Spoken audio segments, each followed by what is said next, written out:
Okay, great. Welcome everyone to, I believe, the fourth study skills session at Northstar College. My name is Dylan Anderson, and I am an instructor here at the Northstar College campus in Hargeisa. So welcome to any students living in Hargeisa or around Somaliland, whether you study here at the campus or whether you study online using the MyTime English, or whether you're from anywhere else, inshallah, in the world. You might be watching this video at some point. Um, you are all most welcome to watch and learn from my advice that I've learned from my years of teaching um, to help students study and become more independent learners. Today we are talking about reading and listening effectively. So the basic problem I'm trying to talk about or address is since listening and reading are both receptive skills, they're receptive skills because you are receiving the language rather than producing it. If you think about it, reading and listening, the language is kind of coming at you. You know, it's coming from outside of you, either from spoken word or a text. And for that reason, it's kind of easy to get distracted and not follow the information that we are receiving. I know we all have the experience of reading a book and you read 2 pages or 3 pages and you kind of forget what you were reading. You're not even really sure what you were reading. The same way, you can listen to something for 1 minute or 2 minutes and you can kind of choose to be engaged. You can choose to listen to the listening, or you can kind of just think about other things and your mind can wander. So today we will speak about different ways of benefiting more from our reading and listening practice, whether at home or in class. Um, so the first method we're going to talk about is preparing to read or listen. So before you read or listen in English, it is helpful to have a clear purpose. For example, you could listen or read to understand the gist, like the general meaning of the text. You could be listening or reading to find specific information in the text. You could you could be trying to understand the text in terms of the main ideas, in terms of the different themes and ideas within the text. You could be reading to learn new vocabulary or be trying to find certain grammar. Or you could maybe just be reading for enjoyment. Maybe you're not actively trying to learn new vocabulary or grammar. You're just trying to read. So before you start reading or listening, in English specifically, tell yourself, okay, this reading, I'm just trying to understand the gist. Maybe if it's a newspaper article, you're not going to try to get every detail, but you want to get the main points. Who in the article is involved? Is it in Somaliland? Is it in another country? You're just trying to get the basic points. You're not trying to understand every word. On that note, I want to talk about dealing with unknown words, dealing with new words when you're reading or listening. Now, looking up every word in a reading text can help develop your vocabulary, but it will slow down your reading. If you are skimming a text, meaning reading for general understanding, like the newspaper article we were speaking about, or scanning, skimming or scanning are um, slightly different. Reading for general understanding or reading for specific information, you do not need to understand every word if you just want to understand a few points. Research suggests that if you understand most of a reading text, you can often guess the meanings of unknown words from their appearance or from the context. So there's different ways that a word's appearance can help you understand what it means, right? So prefixes and suffixes, for example. So if you have prefixes like miss or re or un or in, that can help you understand the meaning of the word, because prefixes at the beginning of a word change the meaning of a word. Whereas suffixes like ism or ant or full or less, less, change the form of the word. They tell you if the word is an adjective or a noun or a verb. So looking at suffixes can help you understand the meaning of the word quite a bit. And it can give you a lot of help in terms of understanding the meaning if you don't know the meaning. Other words that can kind of tell you what they mean just by the word itself are compound words. Words that are basically two individual words put together. Good looking is an adjective describing someone that is attractive. Daylight is a noun that is just a combination of two words, day and light. So if you've never seen the word daylight before, you can you can understand the meaning pretty easily because day and light are two pretty simple words put together to form a new compound word. Just a quick note, the reason good looking has a hyphen right there between the two words and daylight doesn't is because good looking is an adjective, and compound adjectives always have a hyphen in between them, and nouns, compound nouns like daylight, usually do not have hyphens in between them. You can also look at similarities to other words, such as ascertain and certain. So if it looks like another word that you've seen before, there's a possibility that it has a similar meaning or it's from a similar root. And then lastly, you can look at similarities to words in your own language. So I know there aren't a lot of words that are similar between English and Somali, but I know there are some. And I know you could potentially find some, or if it's similar to Arabic, if you know Arabic and there are similarities between Arabic words and English words, that could also help you as well. Next, I want to talk about predicting. Predicting means you're guessing or um, you're making an educated guess about what is going to be in the listening. Before you read or listen to something, predicting what the content of the text will be can help you understand. And it can also help you listen a little more or read a little bit more engaged, like you're a little bit more involved or you're not as distracted, you're more focused. If you can compare what you predicted with what is in the listening or the reading itself. Now, it is likely that the information in the reading or listening won't be anything extremely different from what you've heard about the topic in your own language. So once you know what the topic is, if you take a couple of minutes to think about it in your own language, what do most people say about this topic in your own language?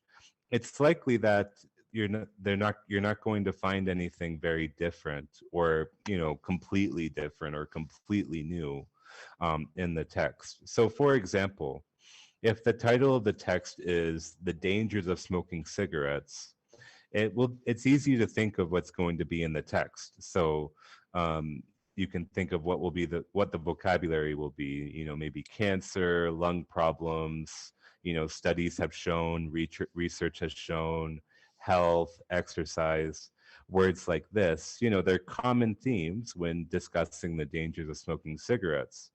So once you start listening and you hear some of those words, it can make you feel like you're understanding more of the text because it's aligned or similar to what you predicted.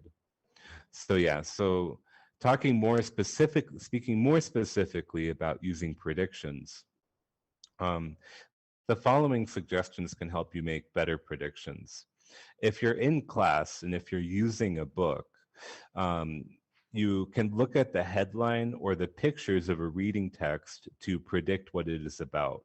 Write down or discuss with a friend what you know about the topic, and you can read to check your predictions. A lot of the time, if you're in class, or I think on some standardized exams, the reading will often have a picture or some sort of visual component.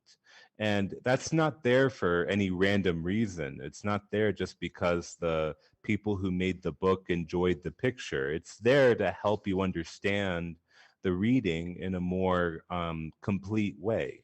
So always look at the pictures, look at the visual information outside of the text to predict what it is going to be about.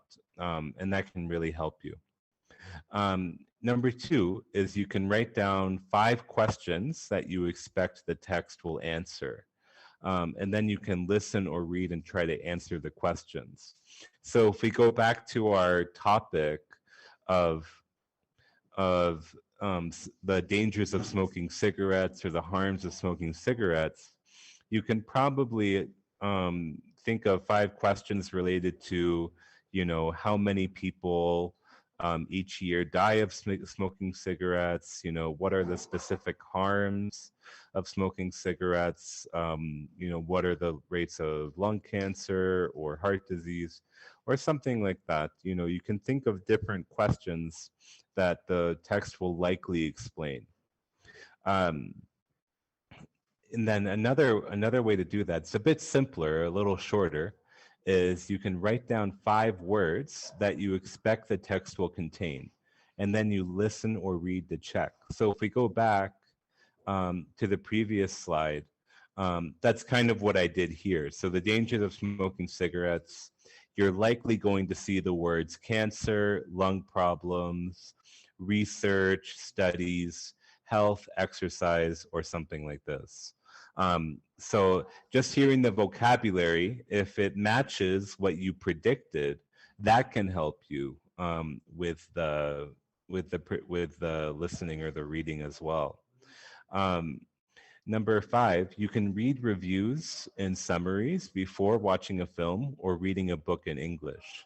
So it's perfectly fine to go online, read a summary. There are plenty of those online. It's very easy to find a summary of a film or a book online. You can read the summary, maybe one pages or 2 pages, so you know the basic story. So you know what to expect when you're watching a film or when you're listening to anything. You know what to expect, so that will make it easier to follow the story and follow what's going on in the dialogue. Um, and then, oh, I skipped number 4. I just went to number 5. Number 4, to improve your listening, you can read a newspaper article in your own language or in English and study the vocabulary.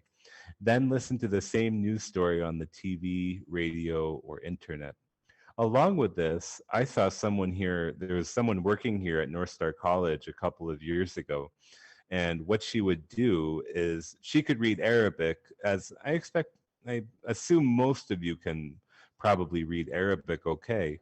Um, and she had a book in Arabic and she had the same book in English, like side by side on her computer. And she was using that as a way to learn English while reading. And so, she would read the same page in Arabic, which she understood, and then she would read the page in English, and she would know what the words meant because she had previously read the page in a language that she understood. So that can be a way to really help with vocabulary and comprehension when reading. Next, number 6, you can listen to a recording and stop at different points to see if you can predict what the speaker will say next. Um, and so the prediction doesn't have to be just at the beginning. If you're at home, you can listen for a minute and then you can stop it and you can think about what will likely be spoken about next in the reading. Or with the reading, I mean, just, I don't know, close the book and you can kind of guess what the meanings will be, or what the themes will be, or what the ideas will be, or what the vocabulary will be in the next point. So to summarize, you should start reading with a purpose. I'm reading for gist, I'm reading for basic information, I'm reading for a general understanding of the text, I'm reading for specific information, and then you should try different methods, see what works for you to predict what information will be in the text or the listening to help you engage with the listening more and feel less overwhelmed by the information in the listening or the text. So I think that's about all I have for you today. Um, I want to see if there's any questions in the chat. Um, Someone is saying that they have some bad spelling. That is a very good concern. Spelling can be quite difficult in English. What I would say is follow some of the advice in the first video about vocabulary, but make spelling a big part of that vocabulary. So maybe you have 10 vocabulary words from your week. Try to not look at the page and try to spell the words correctly, kind of test yourself. Luckily, spelling is something that is easy to do by yourself, and you don't need a teacher to help you with the spelling. You know, you can have the correct spelling that you got from the internet or that you got from class, and basically you can just turn the page over, turn to a new page, and try to write the words again, and then you can check your spelling as you go. So you could make that part of your vocabulary. Maybe the first 3 or 4 minutes, you write your words from the day before. In terms of you write your words, you spell the words from the day before, and you check your spelling. So it's something that's very easy to practice by yourself. And so I really suggest that going by yourself, making it part of your vocabulary practice. Um, Zayed Muhammad Osman says hello. Hello, Zayed. Thank you for tuning in to the Study Skills live stream. It doesn't look like we have any more questions. If there are any more questions, please put them in the live chat now. I'm more than happy to answer your questions while I'm here. Otherwise, I think we'll just kind of finish up. I think that is about it for today. So thank you very much for tuning into the live stream, and we will see you in 2 weeks on October 26th for the next Study Skills session. Thank you very much.